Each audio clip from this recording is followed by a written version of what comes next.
Esta comunicação visa refletir sobre a manutenção imaginada da diáspora italiana realizada a partir do último quartel do século XIX por meio do grupo Avante Comunitar, tendo como instrumento o WhatsApp. Este grupo Avante Comunitar é composto atualmente por 224 membros, a maioria deles, a maioria absoluta, de descendentes de imigrantes italianos. O grupo Avante Comunitar, tal como uma das representações aqui mostradas, foi criado no WhatsApp há 6 anos e é descrito como tendo o objetivo de reunir lideranças representativas da comunidade ítalo-capixaba e demais interessados na cultura italiana e na comunidade italiana.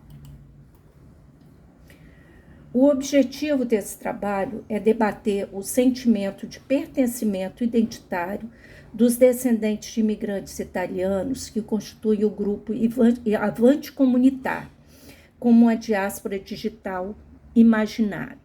E o argumento que nós utilizamos é que o contato online diário, as práticas de participação em atividades e as trocas de informação entre os membros do Avante Comunitar sinalizam identidade imaginada de grupo. Isto sugere um tipo de consciência constituído numa percepção de vínculos descentralizados, conforme Vertovec, que é mantido por uma recriação da diáspora e que reflete uma imaginação compartilhada do ser italiano. Aqui nesse slide a gente pode ver um dos posts do grupo falando sobre a celebração de 150 anos da imigração italiana para o Brasil e para o Espírito Santo, que tem início em 1874. É o primeiro grupo a chegar no Brasil, é aqui no Espírito Santo. Neste sentido, em primeiro lugar, é interessante entender como se deu o estabelecimento e a consolidação da imigração italiana no Espírito Santo há 150 anos.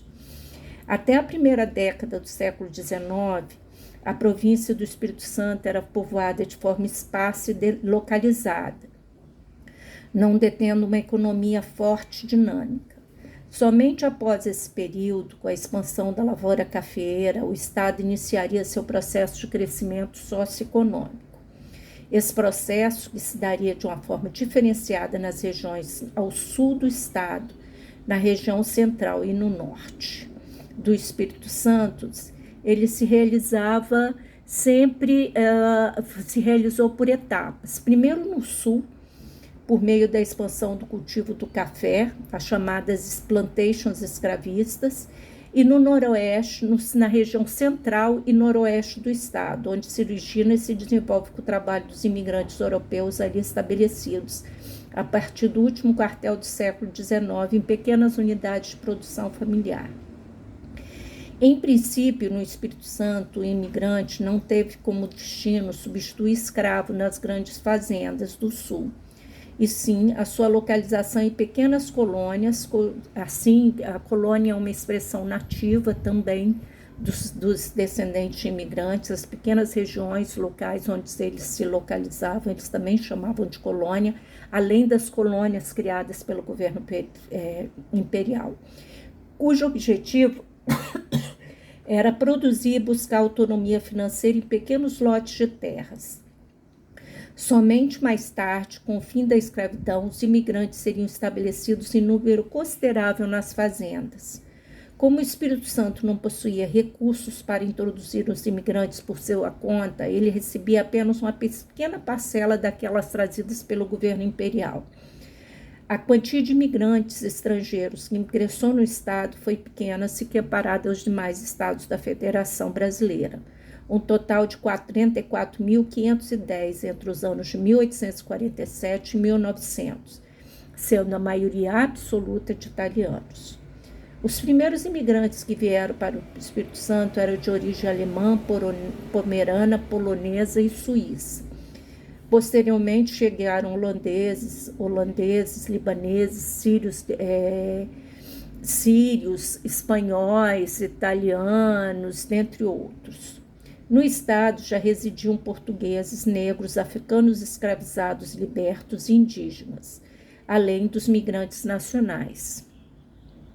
Os imigrantes viveram problemas de ordens diversos, exemplo, a dificuldade de produzir em terras de baixa fertilidade, a falta de pagamento de serviços de estradas, derrubadas e edificações de casas provisórias nos prazos realizados pelos colonos, o não adiantamento de instrumentos para a lavoura, entre outros problemas. Em julho de 1895, o governo italiano proibiu a imigração para o Espírito Santo. E esse período demarca, portanto, o encerramento de serviços de imigração no Estado. O século XIX-XX surgiu no Espírito Santo com um intenso processo migratório interno. Estrangeiros e nacionais reiniciam a saga de desbravamento do território ainda não colonizado, na região norte e noroeste, ainda coberto de floresta. Estudos realizados por Aurélia Castiglione indicam que a maioria absoluta dos italianos assentados no Espírito Santo vinha com a família, o patriarca, que era também o tomador da decisão de migrar. Ele era pouco instruído, estava quase sempre na faixa etária acima dos 38 anos. Predominavam grupos constituídos em média de 4,4 pessoas, variando desde bebês a avós.